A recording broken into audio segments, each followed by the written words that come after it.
Halte 57, le voile suprême et l'essence. Une fois dans une vision, je me suis vue assise sous une coupole blanche, en train de parler avec des personnes qui m'étaient invisibles.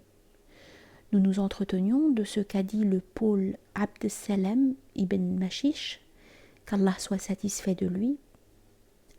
Fais du voile suprême la vie de mon esprit et de son esprit le secret de ma réalité essentielle.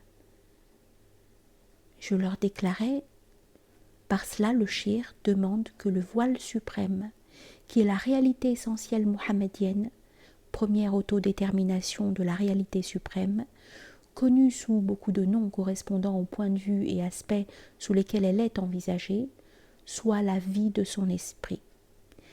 Il veut dire par là « Rends-moi vivant selon la perfection grâce à cette réalité, et pas simplement vivant d'une manière générale, car l'esprit implique la vie et non l'inverse. Tout esprit est vivant, mais tout vivant n'a pas l'esprit. » La demande du maître avait donc pour but que son esprit devienne le parfait support de manifestation et de complète théophanie de l'esprit universel, qui est le voile suprême ou la réalité mohammedienne essentielle. Tout esprit, en effet, provient de l'esprit universel mohammedien, mais non de la manière parfaite qui est réservée aux héritiers mohammediens ayant réalisé le degré de la perfection, cette dernière étant imprimée en eux comme le cachet dans la cire. Une des personnes invisibles me dit « En fait, donc le support d'impression peut être comparé à ce qui imprime. » Loin de là, rétorquai-je. Ce qui imprime est réalité et principe, alors que ce dans quoi on imprime n'est réel que par façon de parler. C'est un simple auxiliaire. Nous disons de Dieu qu'il est vivant, et nous en disons autant de Zaïd. Et pourtant, quel rapport y a-t-il entre la vie de Dieu, qu'il soit exalté, et celle de Zaïd? On dit de Zaïd qu'il est savant, et l'on dit la même chose de Dieu, et pourtant, quel rapport y a-t-il entre la science de Dieu et celle de Zaïd?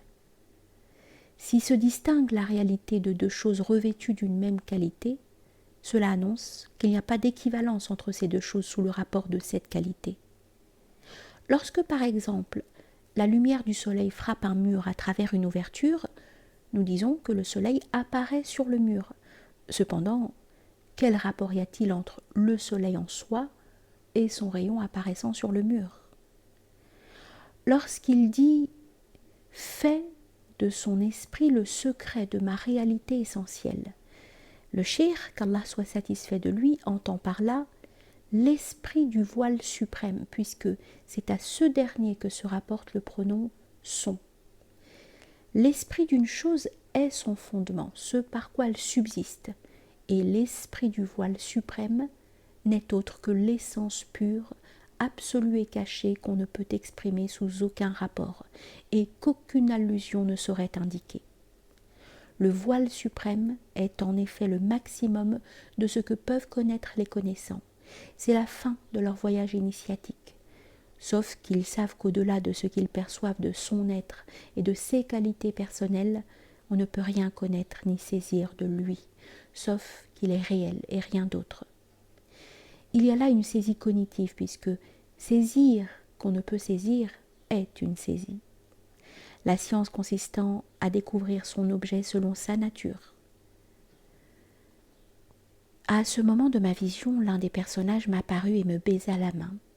Il faut savoir que nombre de ceux qui ont pratiqué les exercices et combats spirituels en dehors de la voie instituée par les prophètes sont arrivés à l'esprit universel, en pensant qu'il est la réalité essentielle par excellence, au-delà de laquelle il n'est pas de but à atteindre. Ils furent voilés et retournèrent d'où ils venaient.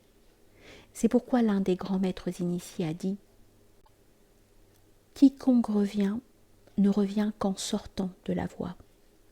S'ils étaient parvenus au but, ils ne seraient pas revenus. » Par arrivée, il faut entendre l'arrivée au mystère de l'essence absolue, car il n'est pas de cible au-delà d'Allah. Quant à la première autodétermination, la réalité mohammedienne essentielle, le voile suprême, il y a au-delà de ce degré une cible qui est Allah, si l'on considère ce nom comme réservé au pur mystère de l'essence transcendant toute qualification.